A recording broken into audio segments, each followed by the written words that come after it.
del Espíritu Santo. Amén. Del libro del profeta Ezequiel. El día 5 del mes cuarto era el año quinto de la deportación del rey Joaquín. Me fue dirigida la palabra del Señor a mí, Ezequiel, sacerdote, hijo de Busí, en el país de los caldeos, a orillas del río Quebar, y fui arrebatado en éxtasis. Vi venir del norte un viento huracanado, una gran nube rodeada de resplandores y relámpagos, y en su centro algo parecido al brillo del ámbar. De sus alas, cuando se movían, era como el estruendo de un río caudaloso, como el trueno del Altísimo, como la gritería de una multitud, o como el estruendo de un ejército en batalla, cuando se detenían plagas sus alas. Encima de la plataforma había una especie de zafiro en forma de trono, y de esta especie de trono sobresalía una figura que parecía un hombre. Vi luego una luz como brillo de ámbar, como un fuego que envolvía al hombre desde la cintura para arriba. Desde la cintura para abajo vi también algo como fuego que difundía su resplandor, parecido al del arco iris que se ve en las nubes cuando llueve. Tal era la apariencia visible de la gloria del Señor. Cuando yo la vi, caí rostro en tierra. Palabra de Dios. Del Santo Evangelio según San Mateo. En aquel tiempo se hallaba Jesús con sus discípulos en Galilea y les dijo: El Hijo del Hombre va a ser entregado en manos de los hombres. Lo van a matar, pero al tercer día va a resucitar. Al oír esto, los discípulos se llenaron de tristeza. Cuando llegaron a Cafarnaúm, se acercaron a Pedro los recaudadores del impuesto para el templo y le dijeron: ¿Acaso tu maestro no paga el impuesto? Él les respondió: Sí lo paga. Al entrar Pedro a la casa, Jesús se adelantó a preguntarle: ¿Qué te parece, Simón? ¿A quiénes les cobran impuestos los reyes de la tierra? ¿A los hijos o a los extraños? Pedro le respondió: a los extraños. Entonces Jesús le dijo: por lo tanto los hijos están exentos. Pero para no darles motivo de escándalo, ve al lago y echa el anzuelo. Saca el primer pez que pique, ábrele la boca y encontrarás una moneda. Tómala y paga por mí y por ti. Palabra del Señor. Bien, la primera lectura de hoy habla como de esa visión que tiene Ezequiel cuando ve esa figura en especie de hombre y en esa figura ve como una especie de divinidad, ¿cierto? Ese es como el centro de lo que se trata la lectura. Pero resulta que antes de que él narre todo esto que está pasando, que está viendo, dicen que era el año quinto de la deportación del rey Joaquín, o sea, el pueblo estaba en la deportación de Babilonia cuando Ezequiel tuvo esa visión. ¿Esto qué quiere decir? Que vamos a poner en estos términos. El pueblo estaba triste, estaba en dificultades, estaba solo, pero ahí se apareció la gloria de Dios. Entonces, esto va muy conectado como con lo que decía la semana pasada. En medio de todas tus dificultades, y lo que decía ayer también, en medio de todas tus dificultades tienes que aprender a ver la gloria de Dios. La gloria de Dios es como esa esperanza que no se nos apaga aún en medio de las dificultades. Especialmente cuando estamos con más dificultades, con más problemas, es ahí donde tenemos que aprender a ver la gloria de Dios. Por eso Ezequiel tiene esa visión en medio de la deportación, que quiere decir que el pueblo será liberado y que regresará a su pueblo, a su tierra, a su nación, ¿cierto? Cada uno de nosotros tiene que aprender a leer todos estos signos en su vida personal.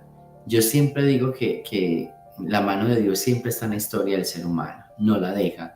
Y aunque haya momentos difíciles, cada uno en su vida, cada uno desde su historia de vida, tiene la mano de Dios, aparece la mano de Dios.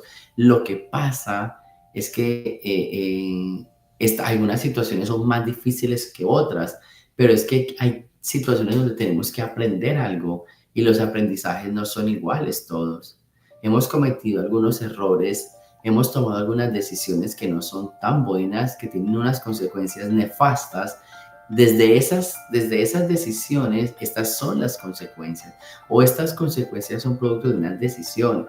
Y quizás si las consecuencias son un poco fuertes, es porque la decisión fue fuerte. Entonces, uno tiene que aprender. La mano de Dios aparece en la vida del ser humano, aparece con poder, aparece con bendición, pero también aparece de acuerdo a la necesidad, a la decisión, a todas las circunstancias de nuestra vida, ¿cierto? Uno a veces dice, ¿esta persona por qué le va tan mal? O esta persona por qué le tiran tan duro, o otra más para esta persona. Entonces, ¿qué tiene que aprender esta persona? O si soy yo, ¿qué tengo que aprender? ¿Qué fue lo que nos han enseñado a todos? Y lo segundo es, ¿qué decisiones fui tomando? ¿Qué es esto lo que estoy recogiendo? Pero aún así, en medio de todo este dolor y sufrimiento, tengo que aprender a ver la gloria de Dios. Entonces, esa primera lectura es eso, es un mensaje para el pueblo. El pueblo está en la deportación, se lo merece. Muchas veces le dijeron, no hagas esto, que te va a esperar esto, no hicieron caso. Muchas veces le dijeron, conviértete en el Señor, que vienen por ustedes, no hicieron caso. Y como no hicieron caso, y como no cambiaron de vida, y como tomaron malas decisiones, ahí está la deportación. Se la merece. Pero aún así, la mano de Dios está ahí. Creo que yo les he enseñado ese salmo personal, donde cada uno de nosotros lee su historia de vida como una historia de salvación. Entonces, por ejemplo, eh, eh, y mi pareja me dejó, fue duro para mí, pero la mano de Dios estaba ahí. Y me llegó esta enfermedad que me puso muy triste, pero la mano de Dios estaba ahí.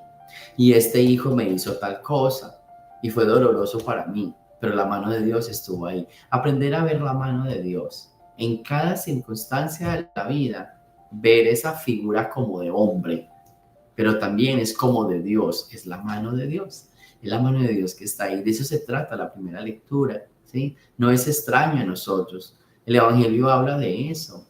El Evangelio habla de la cercanía de Dios con el hombre. ¿A quién se le cobran los impuestos? ¿A los hijos o a los extraños? Ah, pues a los extraños. Entonces significa que Dios no es extraño a nosotros, no es ajeno a nosotros, está cerca, ¿sí? Está cerca. A pesar de que lo despreciamos, a pesar de que muchas veces no contamos con Él está cerca. Muchas veces les he enseñado, está cerca no para quitarnos las dificultades, no para arreglarnos la vida, está cerca para apoyarnos, ¿cierto? Hay una frase que dice que Dios también llora con el ser humano. El libro del Éxodo tiene una frase así, conozco el sufrimiento de mi pueblo. Entonces alguien podrá decir, y si es Dios, ¿por qué no se lo quita? Porque no tiene sentido. Cada decisión tiene una consecuencia. Cada acción tiene una reacción. Dios no puede meterse ahí. Acompaña y trata de apoyar y trata de mandar luces, ¿cierto? Trata de poner su mano para que el hombre salga de ahí. Pero el hombre necesita pasar por eso. Es una consecuencia, es una reacción, ¿cierto? Ese es un principio del ser humano, una ley natural. Entonces, pero que aún así no es extraño a nosotros. Yo por eso digo, tienes que aprender a sentirlo. Tienes que aprender a decir, la mano de Dios estuvo ahí. Y no llenarnos de esos motivos de yo me lo merezco. Yo sí, aunque yo me lo merezca, aunque yo me equivoqué, la mano de Dios estuvo ahí. Y va a estar siempre ahí. Entonces, vamos a pedirle en este día al Señor que nos ayude a entender eso.